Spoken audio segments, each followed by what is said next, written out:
Welcome to Yakkitty Mack, guys, and we are back in front of my new Jackson Big Rig FD, and today we're going to talk about setup. I was on the water with this for about 9 hours yesterday, 4 or 5 hours a few days before that, so I've got about 13 total hours on the water with this kayak, and I'm starting to learn where I want to position things and how I want it laid out, so I'm going to share that with you. Starting up front, I like to keep in the hatch things that I want dry. So my rain suit, my first aid kit, my gloves, my neck gaiter, and then in the hull, I've got my Nakwa, and I just got it hanging from one of the rod tubes, and that powers my Garmin Striker 4, which is right here on the front geartrack. Now, I want to keep mine here because I want to use this geartrack on top of the Mark IV Flex Drive for my front-facing camera when I'm filming out on the water. Now, I don't care what you say, Stacy. Who says that I have a face made for radio, and he might be right. But still, I want to keep my, my forward-facing camera right here. But it's really kind of set up, I think, for you to put a depth finder on. And of course, since your wires run out right here, it would be very easy just to run the wire straight into the back of a depth finder. However, I film videos, Stacy, so I want to keep my Garmin over here. Coming on back a little bit here, staying on the geartrack, you'll see I've got these. These are Yak Gadget, and they're micro utility holders or something like that. I forget the exact name of them now. But I did not put them. I got one on each side. I didn't put them on here to hold tools, even though I do have my pliers in this one. I like to keep my front of the kayak as clean as possible. What I put them on here for was to form a shelf so I could lay my catchboard on it. So this is going to come in really convenient when I am in a tournament or just out fun fishing and I want to take a picture of my fish on my catchboard. I've got a nice level surface right in front of my legs that I can set the catchboard on to do that with. Underneath the seat, you'll see I have 4 waterproof 3700 Plano boxes. You could easily get 3 high on each side and go with 6.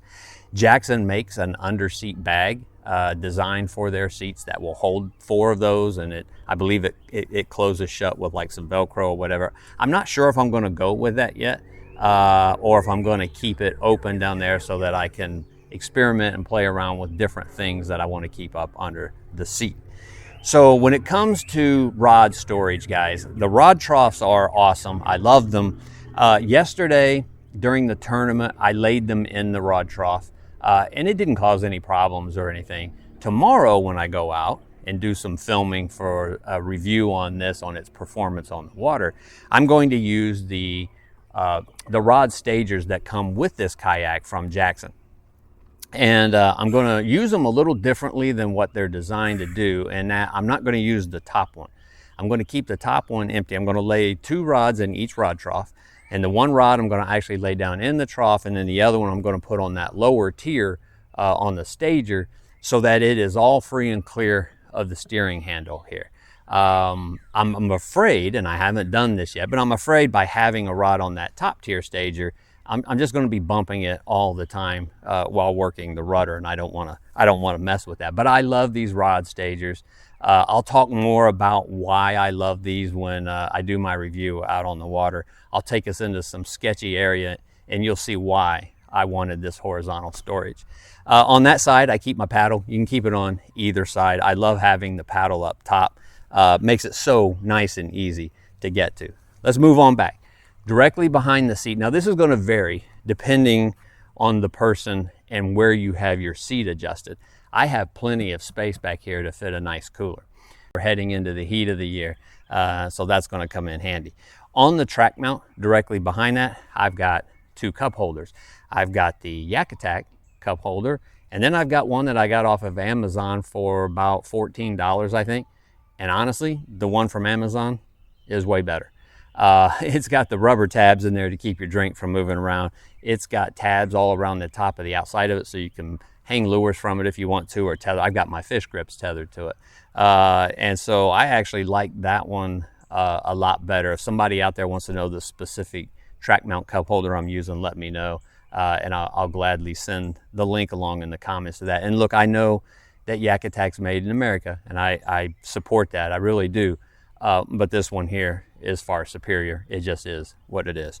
Okay, so on back of that, you'll see here I've got my tackle storage, and I've got 5 3700 boxes in there, 2 3600s, and you'll see here I've got my net stored in the flush mounted rod holder that comes with it. On the very back of the kayak, just laying on top of the rear hatch, I've got my floating fish net. If any of you have seen my videos before, you know I use that when I catch a fish.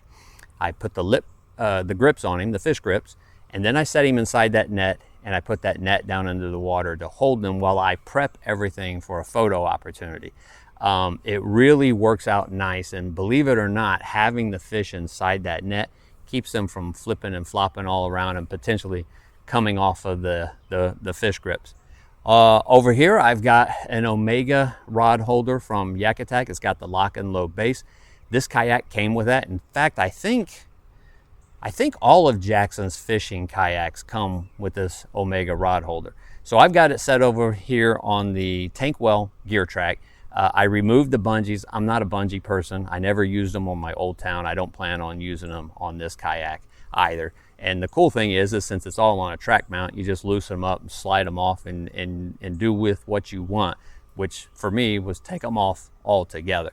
And so I've got my Omega rod holder over there and forward facing. The one thing that I could say, which I loved many things about my Old Town actually, but the one thing that I really loved and thought, man, every kayak should have this, is a front facing rod holder.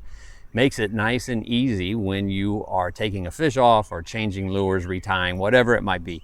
So that's what I'm using that for, and it's working out. It's working out great. Also on the geartrack here, you'll see I've got I think it's called a T-Ring from Yakkitty, which is a retractable leash system that goes into your track, and I've got my fish counter and my boomerang clips on that, so they tuck away nicely because of the retract, but I can grab them and pull them around with me whenever I need them. Unfortunately, I haven't needed the fish counter as much lately as I'd like to, but it's still on 55, guys, believe it or not. Yeah, I skunked again yesterday in my tournament, so I'm still at 55 fish. Gosh, that is pretty pathetic if you honestly think about it, but not. Let's just not get into that one right now. All right, so I think that's it. Nothing I'm forgetting. Yeah, so that's my setup, guys. 4 rods is what I'm taking. I've been using 5. I've decided to pare down to 4. And the reason for that is you can fit 3 in this rod troughs. I did yesterday. I took 5 rods with me yesterday. It's not a problem to fit 3 on one side or another. I had 2 on one side, 3 on another. However, I've decided that I'm only going to go with 4. I don't have to switch rods around as much. And not only that, but I have found that the vast majority of time, I'm really only using 2, sometimes a third one in there. There's a lot of times yesterday. In fact, I had a rod yesterday I never even touched. I never even picked it up and threw that rod. So I'm going to go to 4 and get nice and spacious in my rod troughs, keep them that way, and I don't think I'm going to miss anything. Obviously, I'm not catching anything with 5. I don't think dwindling one down to 4 is going to kill me too bad. Guys, if you've got any questions on this, please let me know in the comments. I appreciate you hanging out with me today. Stay tuned. We're going to get this on the water tomorrow. We're going to do a review of its performance. Can't wait to share that with you coming up here shortly. Do me a favor, like, comment, subscribe, and share. Thanks again for hanging out, guys, and make sure no matter what you've got going on in your life, always take a little time to get outside and play.